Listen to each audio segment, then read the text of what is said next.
Good to go. Now,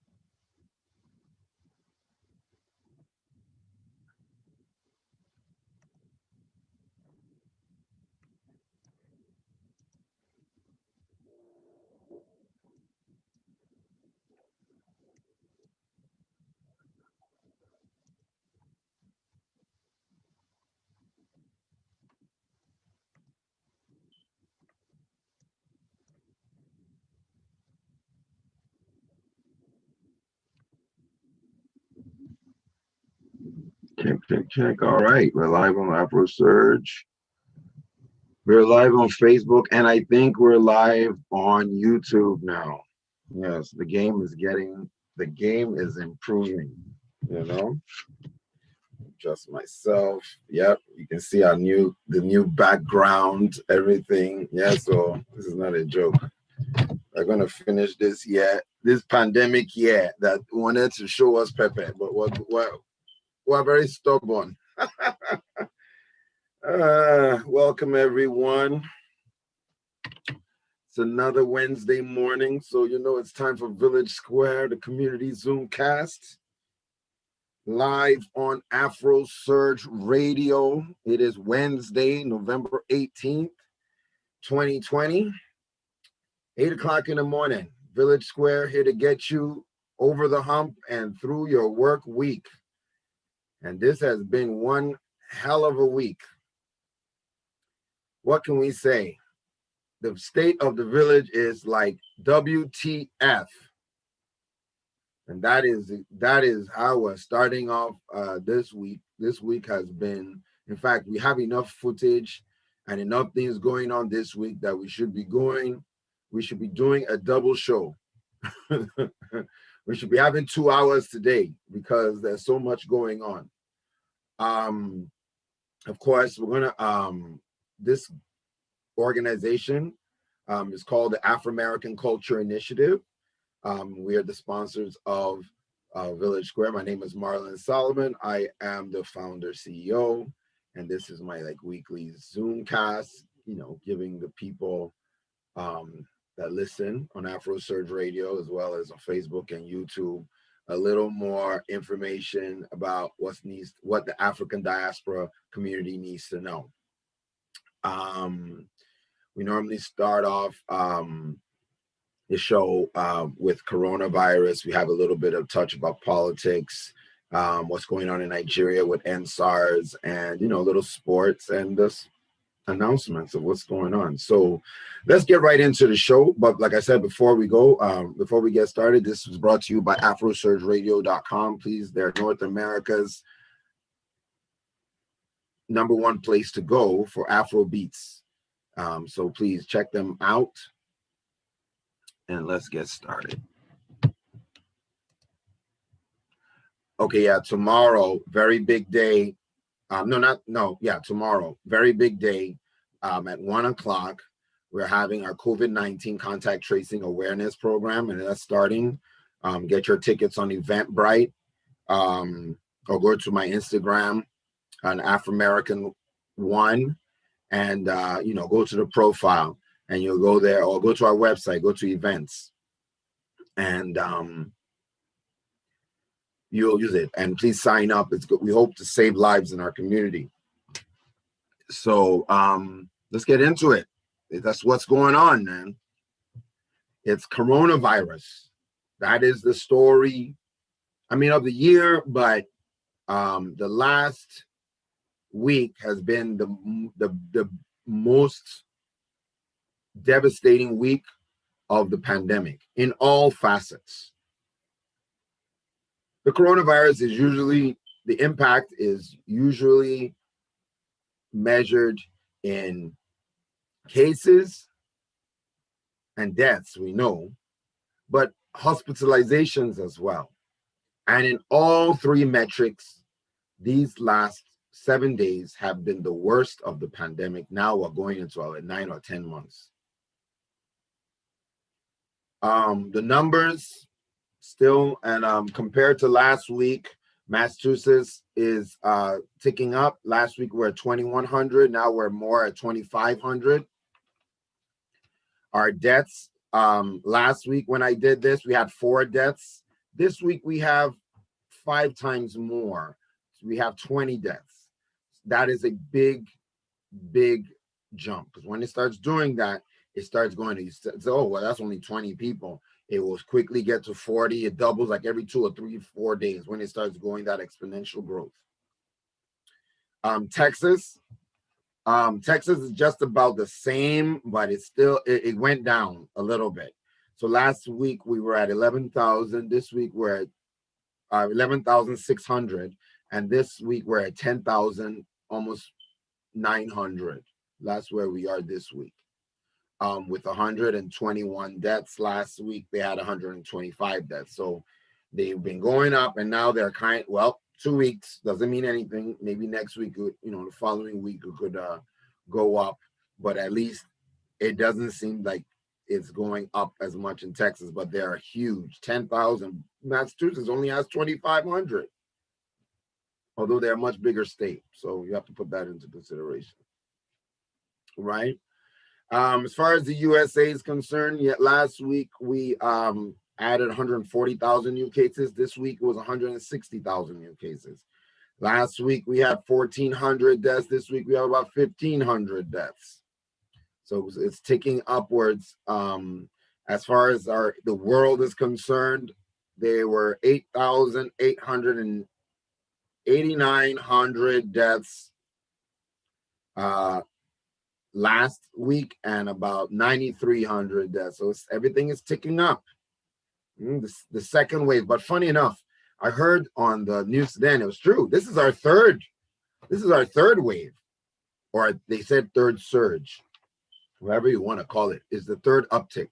We had the first one, we beat that down with the social distancing. Then we had the one in the summer, and then we beat it down a little bit. And then now, whoop, and this one is just going like way higher. Unbelievable. By the time we see what this is going to turn out to, and especially in the United States. So those are the numbers for this week. They're on the uprise. Like I'm beginning to understand. My tone is a bit different now. We're taking this a little more serious now and I think everybody's taking it more serious, and that is actually much better. It's sad that we had to get here. A lot of people, just to do the simple things, public health, these public health message, very simple. We all know it, can all recite it by heart. Although I'm adding a different element, which is wash your hands, wear a mask, socially distance, and contact trace. Contact trace, you have to be able to know where the people you've been in contact with, at least for the past 2 days. Once it's 2-3 days, then you can forget. But the last 2 days, you have to remember everybody. Why? Because if you forget somebody, that could be somebody's life down the road. We have to minimize the amount of time that the people that people do not know. We have to minimize the amount of exposure we have to infectious people. That means stopping. Once we know that we're infectious, we got to let everybody else know. And if we let everybody else know, right? If we let everybody else know, then maybe they'll quarantine and be around less people, right? So anyway, that's if you want to hear the whole story, please, tomorrow, 1:00, and we're going to have recording of it and stuff so you can get it later. But hey, make sure you come tomorrow. I need to get you guys feedback so I can make the program even better.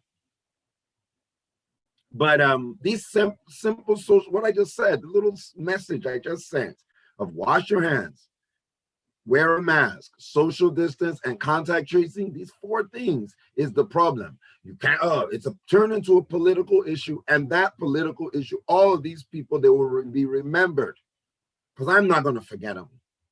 For all the lives that got lost because of some imaginary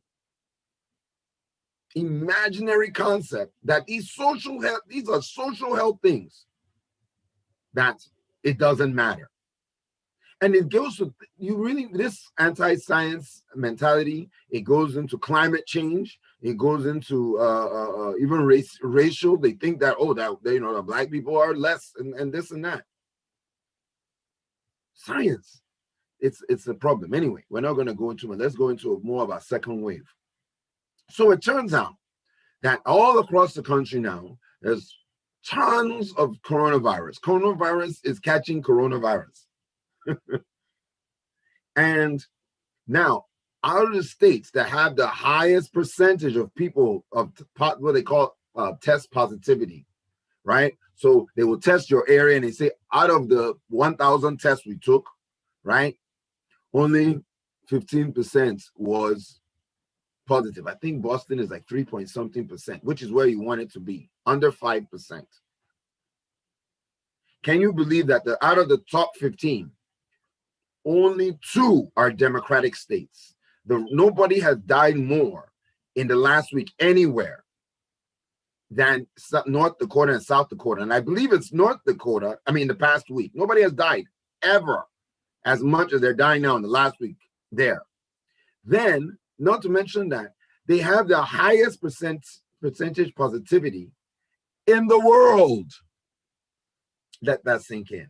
Not in America, in the world. Like, there's no place that's tested and seen that the highest percentage. And why do you think? Because everybody there believes that COVID is a hoax. Almost everybody there believes that you don't really need to wear a mask. You don't have to socially distance. Even I heard that the Dallas Cowboys.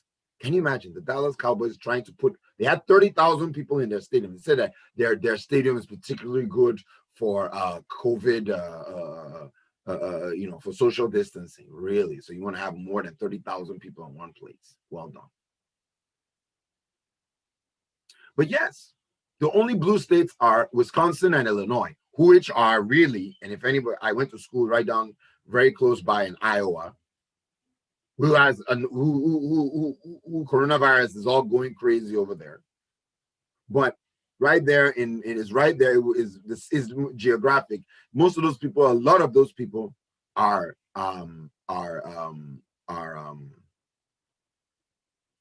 Republicans. A lot of those people are Republicans. It's just that you have big cities that just wipe out, because it's a lot of farmland over there. One city really can wipe out the whole state. If that's why, it goes blue. But when you look at landmass, oh my goodness, well, that's everywhere. So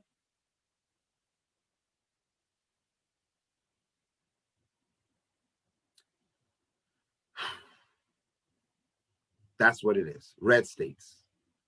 That's where it's happening because of this mentality. All the Republican governors now, because they're seeing, because the major number is the hospitalizations, which in the last week, the last week, we had 100 cases, 100 plus thousand. In fact, yesterday, I think it was 160,000, 170,000 new cases per day in the last week. We've had, now our hospitalization is now up to 70,000 plus people in America are in hospitals. There are some places that they're flying in people and flying people out of the region, because you see these rules, the way American hospitals work, everything, of course, is decentralized. Like, it doesn't matter. You can do it any way you want. They don't design healthcare in America according to people's health. They design it to what's the affordable health, or what's the profitable kind of health. That's what they do. Now, the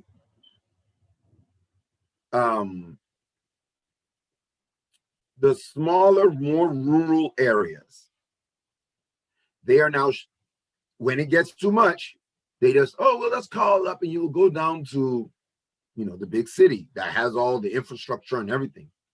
So that big city, the city is supposed to be more, the city is supposed to even be more, have a lot more equipment, better doctors, everything, but it's not designed to like take care of everybody, or at least it's designed to take care of everybody normally to a profit. And now that's not going to work because they are telling them that we don't have any space. You can't send anybody here. So all those people in those rural areas, remember it's the cities that they're always complaining about. So it's the cities that, oh, those people in the cities. They're now trying to come to the cities, the blue areas of their state. And the blue areas say we can't do it, so you guys got to do it on your own. You can't cut out the bottom and then and all the time. You've got to put something there to keep people safe. You've got to believe in science and know that you have to do things communally. It can't be every man for himself. And the very selfishness that is inherent in the individualistic, capitalistic ways. And there's nothing wrong with capitalism. I am a very big capitalist, but there's some things when it comes to needs, what people need to survive and to eat. And you've got to let people know. I mean, you've got to take care of that. You can't just say, oh, well, if you don't, then you die. Really? And the funny thing, we don't even say that. You go to a hospital, they have to treat you, unless they can't treat you, but they're not going to turn you away. You're just going to have to be on the floor. And that is what is going to be happening. Some places like Utah, apparently, are close to 99% ICU beds. This is the beginning. We haven't gotten anywhere. This is the beginning of the halftime. Okay, we have not even gotten, we're not in the middle. This is the beginning of it. This is the real stuff. It's in the end of December that you'll know. And in January, that's when we're going to see the real death. And there's going to be mad shutdowns. This is not going to be a good Christmas.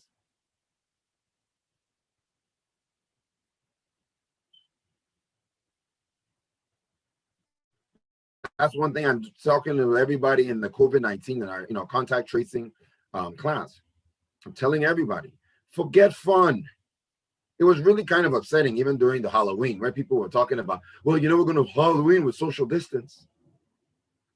Yo, I don't know what to tell you.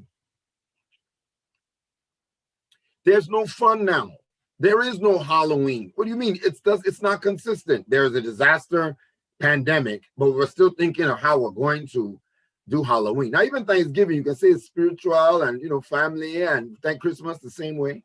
But Halloween, you better take that costume off. So this misinformation, which is why I do the show, because I just feel like I got to do my bit. I can't sit here the whole week, I know, and be listening to lie after lie after lie after lie. For what? Because people want to, what are we trying to do? Are we trying to kill people? No, we're trying to help people so they can stay alive. And you don't want that to happen because you're free. You want to be free. I want to be free to die. Now, the saddest thing I have heard, that you guys should go on CNN, and there's a nurse from South Dakota, and the lady was talking about how many patients, it's not one patient, okay, remember, so it's not that she's just talking about one isolated case. So many people, they find out, they have COVID, they know something is wrong, they can probably feel their body, like George Floyd, you remember, it was as if he was narrating his own death. You can feel when you're dying. They know they're dying of COVID. They know they're dying of something. And the doctor now says you have COVID. And they are scared. And they realize that it's true. And all this time, until they got to the hospital, they believed that they were not getting COVID-19. There's no such thing. It's a hoax. It's a Democrat hoax. And now you are faced with your own morbidity, your own death, dying from something that you said was not, and you probably feel like the most stupid person in the whole world. And I mean, that's just natural. I'm not trying to make light of people who have died. God bless their souls. But it's got to be one hell of a mind WTF. It's got to be one hell of a WTF.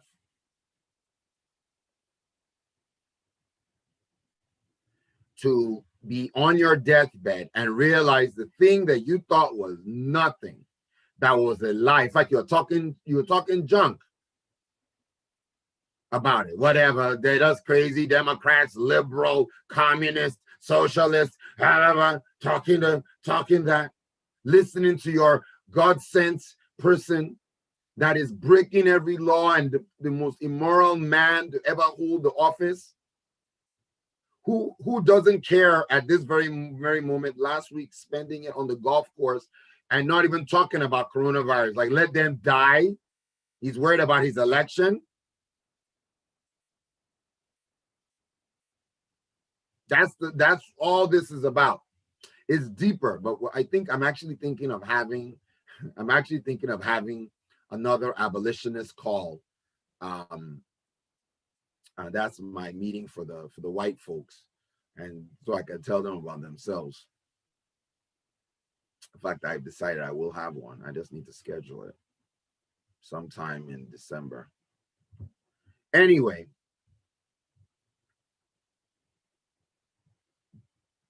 the restrictions are now going up. There are a lot of restrictions around. Boston mayor just told all the students from Boston University, if you're going home for Thanksgiving, don't come back to Boston. Very simple. You will take the rest of your classes virtually. Okay? You can imagine that. Okay?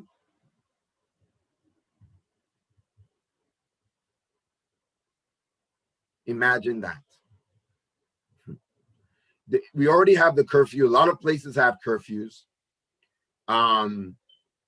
It is happening all over the world. There are shutdowns. Places of South Australia shut down for 22 cases. South Australia shut down. Australia, there's a state called South Australia, and they'll shut down the whole state because of 22 cases. See the difference? And they haven't really had any deaths. 22 deaths or 100 and something deaths. You guys are sitting here with 189. And you know, it's so amazing. Americans always like to value the life of an American over everything.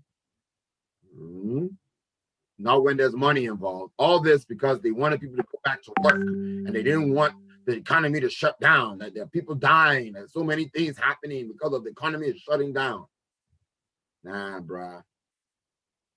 What shut down was your humanity. People are dying, and because of political things. And it's so crazy. Look, I'm talking, this is the coronavirus part. I haven't got to the political part yet. And we have to talk about Trump, the Republicans, because their ideology has now made they simple. Let me get my mask. I have to hold a mask when I say this. Simple mask. Simple mask is politicized. What I've done now is a sign that I am now a Democrat, and I do not, and it's now a political statement that I am now a Democrat. You can now see that because I care about coronavirus, public health measures, things that matter. Oh, what am I saying? Wash your hands, wear a mask, socially distance, contact trace. Because I'm saying those things, there's a problem. It's not a problem. It's not a problem. It's not a problem.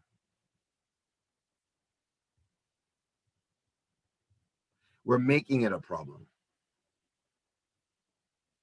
Now, Thanksgiving, that's not happening. Called my mom, told her, look, you should make the food yourself. And then if you want to say anybody, you should mail it to people, and she should mail it to me as well, because I don't live my mail it to people. Don't have any pictures or any buffet style where people are using the same utensils to maybe scoop food out of the plates. Nope. Everything should be individually made. You make everybody's plate separate. This is your plate. This is your plate. Okay, I know you eat a lot. You can have 2 plates. But that's it. No Thanksgiving, no Christmas, no fun, no ice skating. If you are going to go outside, make sure it is a space place. Don't go hang out. No more. Now we've done politics. No more. There's got to be there's going to have to be a jump for the politics from the voting. No more congregations. No more protests. We protest online. We are at war, and the coronavirus is winning, and we've got to be vigilant. Everybody has got to be vigilant. Call your mom. I sent people around about the 2 weeks, because 2 weeks they sent out, CNN had this wonderful article about how this is the day you need to start quarantining if you want to hang out with somebody for Thanksgiving. So what it is that, of course, we know it's a 14-day incubation period. So what we want you to do is that 14 days before your Thanksgiving. So it was last Thursday that if you had started then by Thanksgiving, wow, I think that's next Thursday. By Thanksgiving, all right, you would have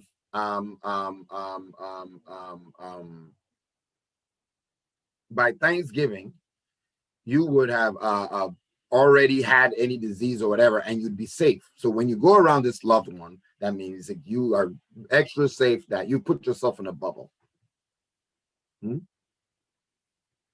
So those are the things that we have to do. We have to just be extra vigilant. All right. I left this to last because I'm very excited about the vaccine. Let me not lie. I'm very impressed. Trump deserves credit for the full credit for the vaccine. He pumped the money. I think they've already started producing even beforehand, so there will be enough to go out once it gets approved, which it's in approval now. There was another. There are now 2. Pfizer was the first one, which had a lot of issues because it was fine and it was very effective, and it was safe, apparently, and the safety numbers have gone in. That's why they're going for final approval now. But the storage and the durability caused major logistics. You'd have to transport it with dry ice. Now, for anybody who knows about Nigeria and any third world country, that just means there's no vaccine for you guys yet.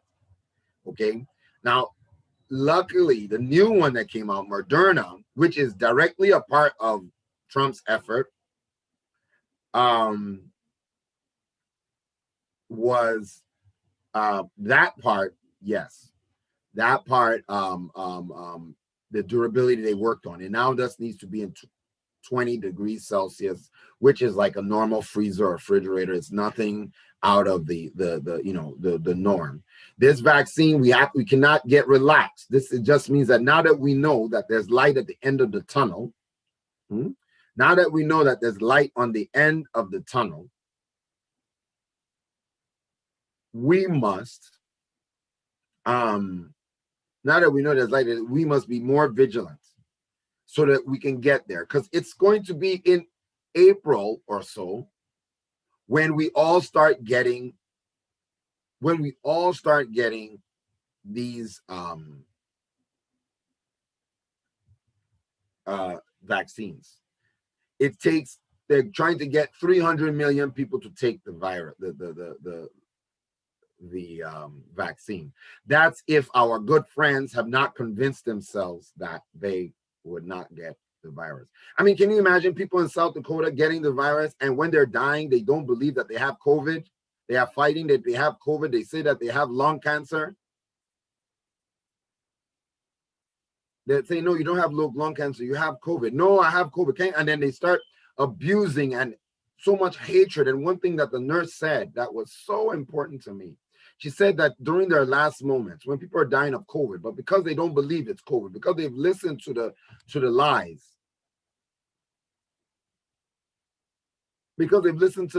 this person now is dying of COVID, doesn't want to believe it has a COVID. They get so upset, of course, because you're dying of something that you deny, and you feel so stupid.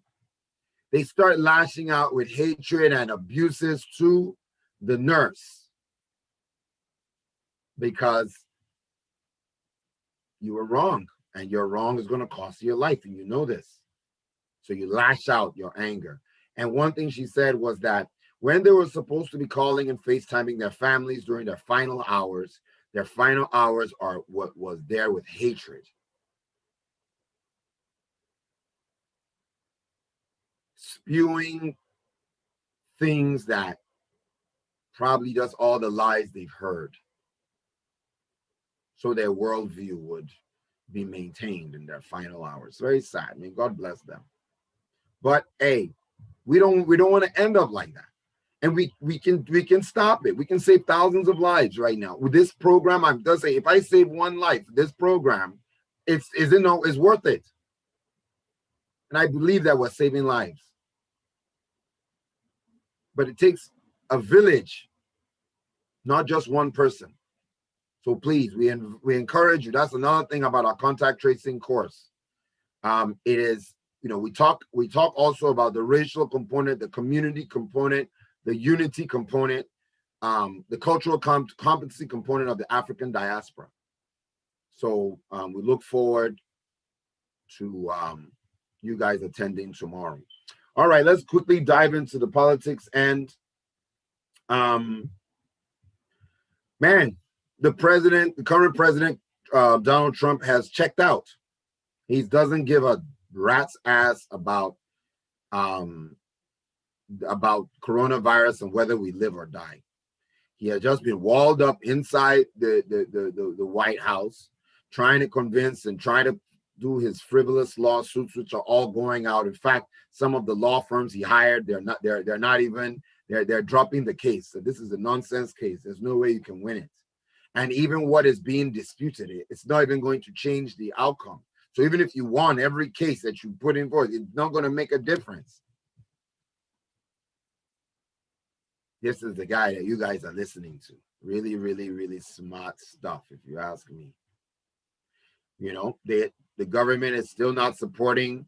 They're not able to get their acts together and put to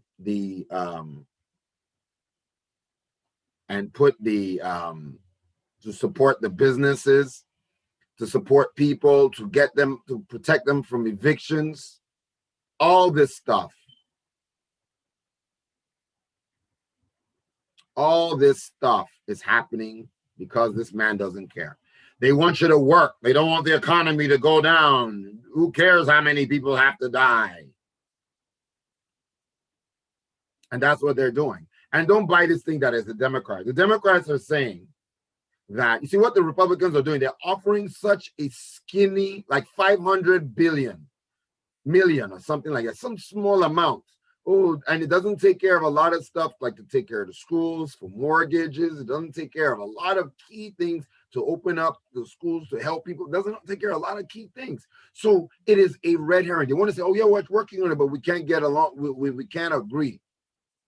So that it'll be, oh, it's not it. We don't know. We're trying to work, but the Democrats are, what they're proposing is too small. And I understand what the Democrats are saying, because even if they agree, most of the people that they're supposed to help are not going to get any help. So there's no point going forward. It's a dirty trick that the Republicans are playing. Why? Because they want you to work. They want the economy to go on. Blah, blah, blah, blah. They were trying to win an election. Now that there's no election to win, Mr. Trump doesn't care. Like, what am I doing it for? Oh, you want me to do something for you guys? I was only running for president and telling you all those things because I wanted to win. I wasn't going to do it anyway. He's now started, he stalled the transition. Biden and Harris are going and talking to ex-officials and because they can't talk to the government directly. Talking to ex-officials and this and that and the other to get, security information so they can start planning to put this vaccine into motion. They can't even talk to the CDC, can't talk to nothing. Man, you've lost. Go. All right? You count every legal ballot, Make every single inquiry or lawsuit you want to make. And when it doesn't seem like it's going to work, then you just give up and you go. But he doesn't have that. He's a mentally ill man. So we really shouldn't even be upset with him. That's not normal. And we all know it. So the fight, he's been firing and purging people at the Pentagon. The latest being, no, not in the Pentagon only, the Department of Homeland Security, the people in charge of our election security. That he fired yesterday the man who Chris Craig, who was the man responsible for the statement, the government statement that this was the most secure election in American history. He fired him. Oh, you want to say that about me when I lost the election? Even though it's true what you're saying, you gotta go. Man, if there's only one remedy right now, and it's not going to happen, but there's only one remedy, and that is the 25th Amendment, where the vice president and the cabinet have the ability to take this man and put him on the sideline, wrest the powers of the presidency away from him. He's going to, you have like what, 50 something days left, 59 days or something, 60 days, whatever. Man, just hold on for dear life. This man is spiteful. He's full of hate. He can't bite. When this is going to be a presidential temper tantrum. And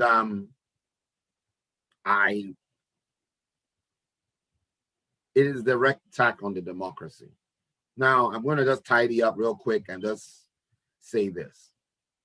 The Republican Party, I saw some people from the old Republican Party, the people I actually, I have no problem debating with. We disagree on some things. I actually agree with them on something. These are the normal John McCain, George Bush, Mitt Romney kind of Republicans. They're conservative. They have conservative principles, but they put country above party. They're not this rabid Tea Party takeover thing that has happened to the Republican Party. And I want to say that I saw what they were saying, and they were a bit like, they were kind of nostalgic. Oh, you just have to tell the truth to the people. And, I know that they're listening to lies now, but you just have to tell the truth. And if you tell the truth to these Republicans, they will listen. I am afraid that you don't understand what's going on. The Republican Party is never going to be that party that, again, and in fact, they are so far right, they have shifted the needle. And that's why this coalition, this Biden coalition, you need to look at it. It's going to have the normal conservatives in the Democratic Party, or at least independent to Democratic leaning. They will probably go to independent and pick and choose, but they will not be able to identify as Republicans, because Republican will be, the word Republican is now forever, in my opinion, because Trump is not letting it go. He's going to stay on forever. And he's going to be in the background making kings and, this and that. And it's all going to be based on no science, no information, no facts, alternate reality, the Confederate States of America. Yeah, Trump, you heard it here first. Trump, in my opinion, is the first president of the Confederate States of America. And if you don't understand that, that metaphor, well, maybe you send me an email and we can talk more about it. But there's no more Republican Party. Facts are no longer welcome in that party. And the proof, the scariest thing I saw on this topic was what is happening to Fox News. And when I say Fox News, your first response should most likely be, oh my God, Fox News. Oh no, they love Trump. Guess what? Trump is even tweeting, don't go to Fox, go to another station, because guess what? See, Fox they've been surviving off of this model where they have real journalists that do like facts, and their opinion hosts, who are the popular people that get in most of their viewers. So there's just been this very unhappy marriage. People like Shepard Smith on Fox News, also they've left Fox because of this thing. There are some that are still holding on, like Mr. Wallace, Chris Wallace. He's trying his best. But now even Fox News has too many facts for Trump. They call the election. They know that the election is real because they're living in facts. And Fox News is now too liberal corrupted by liberals for Trump. Let that sink in. Any amount of facts is too much for this new Republican Party. That so much so that there's some groups of Newsmax and I think OAN. Do your research. They are actually having newscasts where they're calling him the president. They're talking about what he's doing in his second term. A complete alternate universe of lies, and they will get their information from there. Now, the most, Obama book was came out on Tuesday. Please pick that up. And one of the things he talks about, Obama in his new memoir, and apparently it's so huge, volume 1, volume 2, coming out, was something I definitely agree with. And that is that facts, Sam. If you and me are having an argument, the only reason why I will continue arguing with you is if you and me agree on the facts. Because if you don't agree on the facts, if you and me do not agree on the facts, then there's no moving forward. Right? We can't have an argument. We can't have any decent discussion because we can't agree on the facts. So that is the problem. America cannot get well because when we're saying our truth, which is the truth, and they are saying their own truth, which they believe is the truth, but is a lie,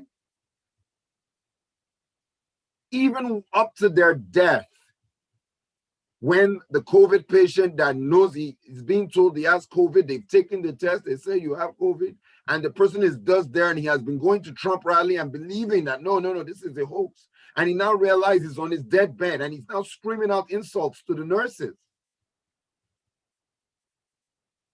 Even to that point, to their death, they refuse to believe. They say they rather say they have lung cancer. Maybe it's a flu. Say no, it's COVID. Said no, COVID is a hoax. It can be. That break in reality is where the new Republican Party is, and that is why we have modern day civil war, because they are living an alternate world. The Confederate States of America it's alive, and they are trying to take over. And every time they take over, it's going to be all this craziness. They don't care. They need their survival of their group. They feel like their group is under attack to 2045 when African Americans and America becomes a minority, mostly people of color, and they're fighting it tooth and nail. And they feel like their life is under attack.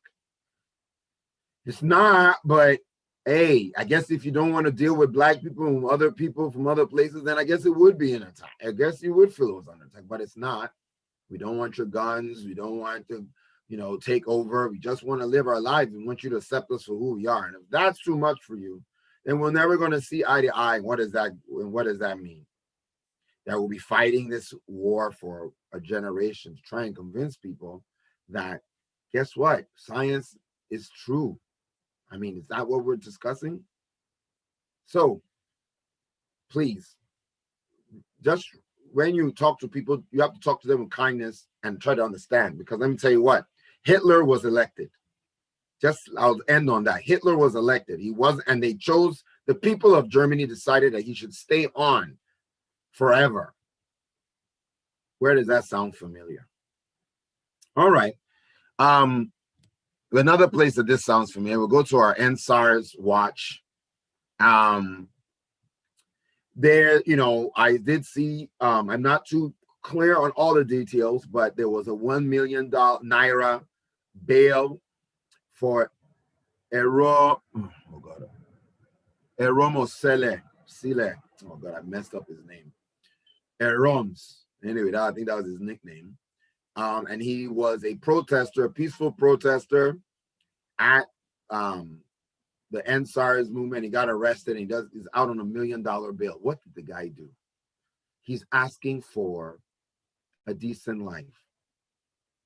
They'll call him a hoodlum. And like I've been saying, this hoodlum ideology is very funny one, because There can be no greater hoodlum than the people that create hoodlums. Those are the hoodlum creators, the hoodlums in power. There can be no greater hoodlum. So now, I guess the greatest hoodlum of them all, Buhari, says that he vows to not allow any protests to ever occur again. So they're not allowed to peacefully protest. Are you not, if they, what you're supposed to be saying, let me tell you what a world-class organization would do, or a world-class president, because you like to go to abroad and mingle as if you're world-class. A world-class organization, president would say that, you know what, peaceful protests are protected under our law. So what we're going to do is protect you from having your peaceful protests. And anybody that commits anything, will single them out and encourage you to continue your peaceful protest.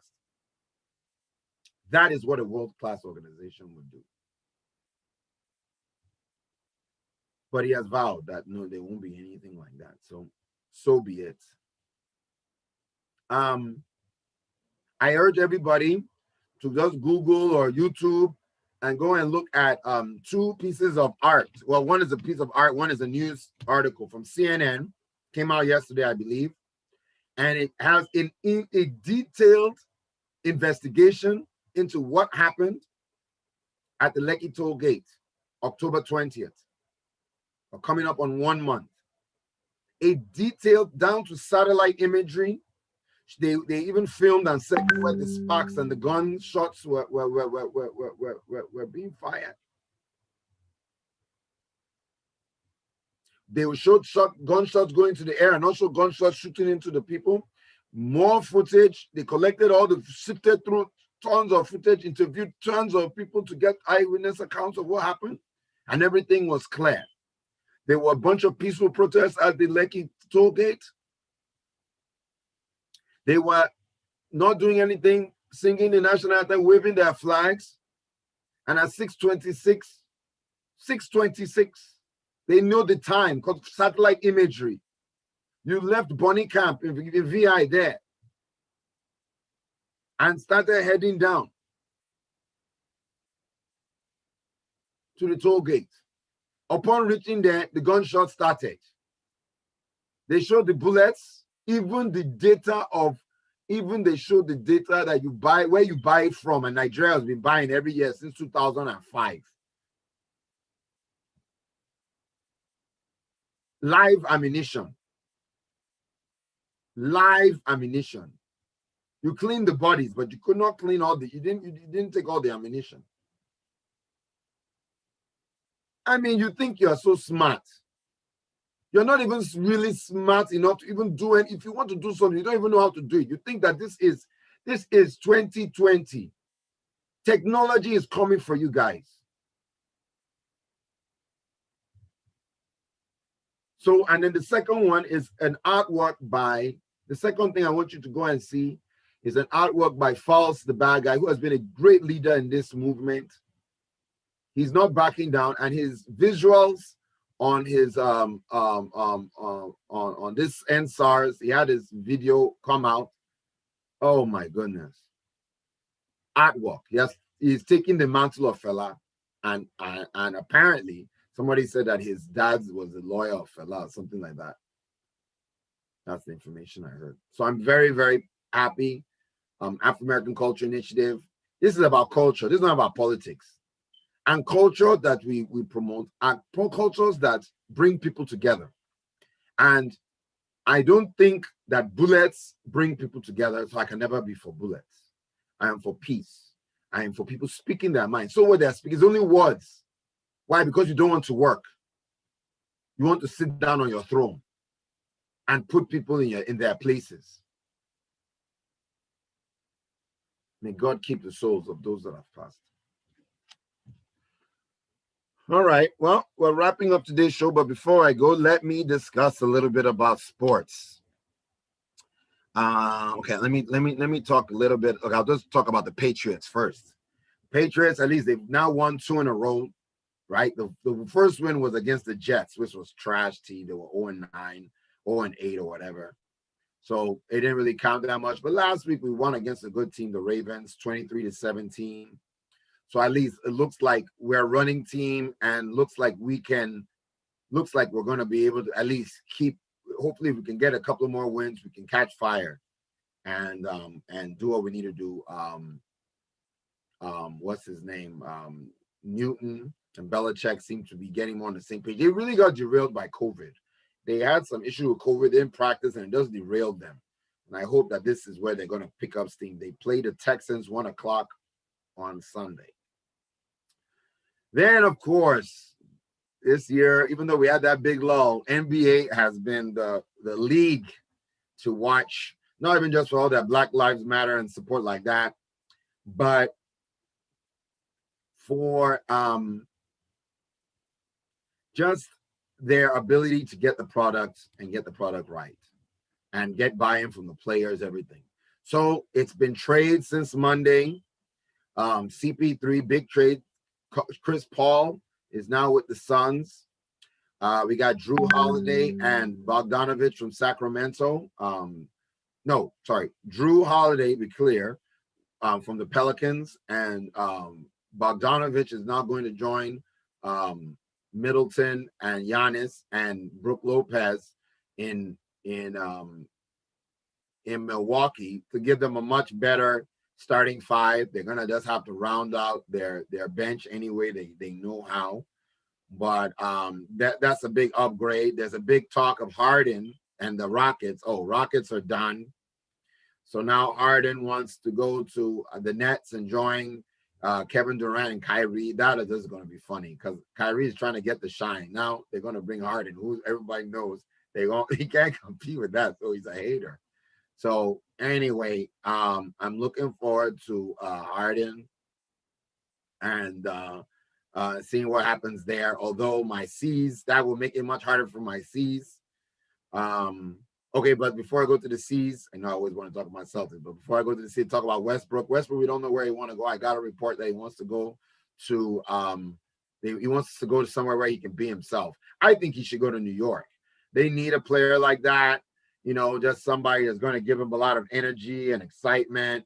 I think that he'll be better in New York, and they could put a team around him. And he's a good player. He just needs everything to be devised around him. He can't fit in.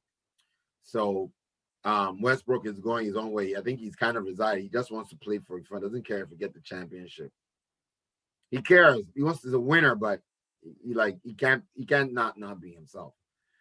Tonight is the NBA draft, so this is exciting, and we're going to see what happens. And with our Boston Celtics, it's all about Hayward and what happens. I'm hoping for one scenario. The C's have always needed a big man that's athletic, defensive, lob threat, and can shoot the three. We have one in Miles Turner. If he comes, our nucleus will be set with Kemba Walker. I still believe in Kemba Walker, although it wouldn't be a bad idea to trade Kemba Walker for a bigger guard, like somebody that can shoot a little. He can, not that he can shoot, but it's a bigger guard. He's so little. You don't want to have this liability on offense. But there's something about Brad. Brad wants that, but I don't think you should have that. If you had like a bigger point guard, I think we would be way solid. That's why I think that I actually would put Marcus Smart in the Smart starting lineup as the point guard. He'll be a pure point. He's going to shoot a little bit, this and that. He'll get hot every now and then. Your defense is going to be solid. Then you now come with Jaylen Brown at the 2. Then if we can get somebody like Grant Williams to take up the 4 and let Jason Tatum be on the 3, that'll be very good. And then and then now have a big shooter, like a big defensive player like Rob Williams and Miles Turner. That would be huge. So I'm really looking forward to this season if that happens. I'm looking forward to every Celtics season, but you know how I am. So yeah, I think that's the move. So is Hayward going to go to Indiana? We don't know, but it will be nice for them to make that move. I think that there'll be nothing more than fantasticness if that happens. Okay. So we got about 5 minutes left. Let me give you some announcements. Guys. Okay, so we have a lot of events coming up before the end of the year. Like I said, I even think I'm going to make another one called Abolitionist Call, where I really talk to a lot of the white folks about, you know, this cultural war. But yeah, we've got a year in review. We've got another red line coming up with the Northeastern students. Yeah, I mean, we've got a lot of different events. So tomorrow, today, that's right, today I have an event today. You can come. You can't come to this one because this one is sold out. I'm very happy with that. This is our first sold out event. We're making waves. I'm very happy about that.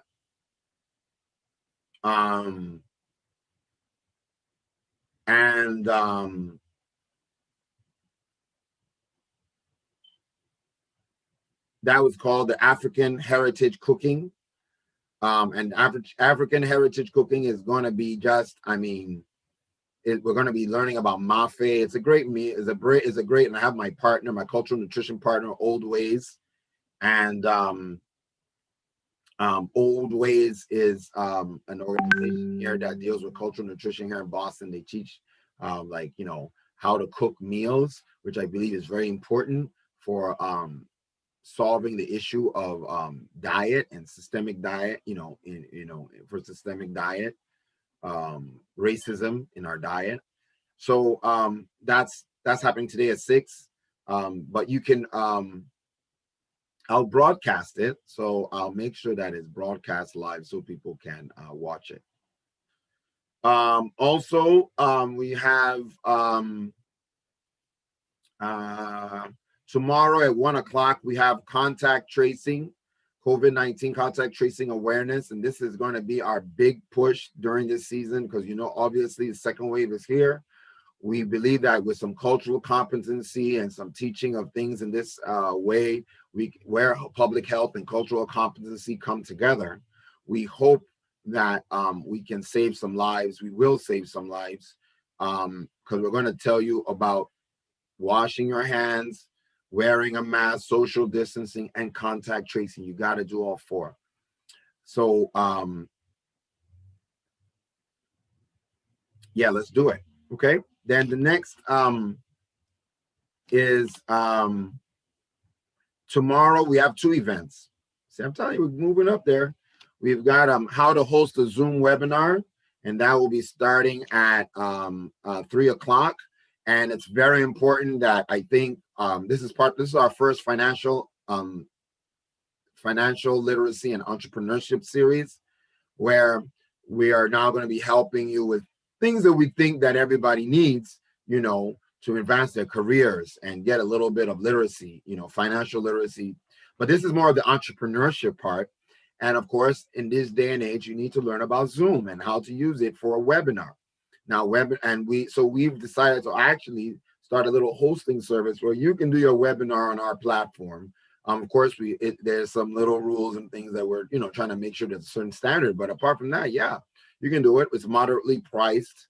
So we look forward to you working with us, and we'll work with you to do your webinar. It's a great tool, and it's kind of like being a DJ. There are a lot of different things you can do on there. And tomorrow at 3:00, you can join us, and we'll let you know. It's free. All this is free. Go to Eventbrite and get the tickets, www.afroamerican1.eventbrite.com. All right. Yeah, so this is the African Heritage Cooking for the holidays, like I told you about. Today at 6:00.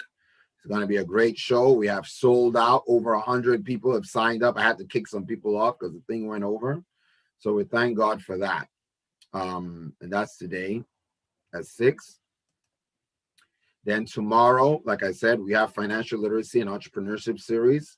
And that'll be at 3:00 tomorrow, right? Get your tickets on Eventbrite. And yeah, today actually, Uche is back. We're hiring 2 kids, over the next for school employment. They'll be working with us and helping us out get our online school together. So I'm very excited about that. Our online school, like I said, Afro American Academy, will be opening up in the first quarter of 2021. With all this COVID, we don't really know how it's going to be, but we will be opening up. This is about African diaspora cultural education. We have cultural programming, online education, project management, event planning. These are some of the concepts that we'll be putting into all our education material. We have 7 curriculum: African American cultural competency, African diaspora cultural competency, social justice and STEAM, financial literacy, entrepreneurship, cultural nutrition, African diaspora civics and history, and African diaspora pop culture. As well as we're partnering with other groups to provide sports, arts, and other cultural activities, like with the Museum of Fine Arts. So we are very, very excited about this program. If you want to help out, we do need computers. People need, or send a donation. Go to our website and donate.